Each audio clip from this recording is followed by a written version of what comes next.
খুলনার এক প্রান্তে আছে ছোট্ট একটা পার্ক। নেই বিশাল ঝর্ণা, নেই দৃষ্টি জুড়ানো সবুজ মাঠ, তবুও তার নাম শুনলেই কেমন এক ইতিহাসের গন্ধ পাওয়া যায়। হ্যালো এভরিওয়ান, কেমন আছেন সবাই? আশা করি সবাই ভালো আছেন। আমিও আপনাদের দয়ায় ভালো আছি। চলে এসলাম নতুন একটি ভিডিও নিয়ে। আজ আমরা আসছি খুলনার প্রাণকেন্দ্র শান্তিধাম মোড়ে অবস্থিত একটি ছোট্ট এবং পরিচ্ছন্ন জায়গা, জাতিসংঘ শিশু পার্কে। এই পার্কটি অবস্থিত খুলনা শহরের শান্তিধাম মোড় এবং খানজাহান আলী সড়কের সংলগ্নে।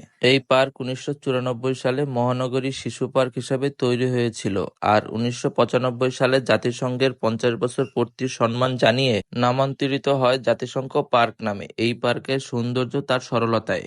এখানে বিশাল গাছ নেই, খাল বা পানির কোনো উৎসও নেই, বরং আছে একটি ছোট্ট খেলার মাঠ, হাঁটার পথ, কিছু বেঞ্চ আর বাচ্চাদের জন্য রয়েছে দোলনা, স্লাইড সহ সাধারণ শিশুর খেলার সরঞ্জাম। এটি একেবারে ছোট এবং গুটি বস্তু বিশিষ্ট, তবে এলাকার মানুষের জন্য খুবই গুরুত্বপূর্ণ। সকালবেলা এবং বিকালে দেখা যায় স্থানীয়রা হাঁটছেন। বর্তমানে পার্কে বিশুদ্ধ খেলাধুলার পরিবেশ অনেকটা দুর্বল, খেলার সরঞ্জাম কম এবং কিছু জায়গায় অব্যবহৃত অবস্থায় দেখা যায়। তবে মৌলিকতা খুঁজে পাওয়া যায়, একখানি আলো, একখানি খোলা জায়গা আর হাঁটা, খেলার আড্ডায় পরিবেশ। জাতিসংঘ পার্ক একটি আবেগের জায়গা। আমরা প্রায় সেখানে ঘুরতে যাই, আড্ডা দিতে যাই। আপনারা কে কে গিয়েছিলেন এই জাতিসংঘ পার্কে? অবশ্যই কমেন্টে জানাবেন।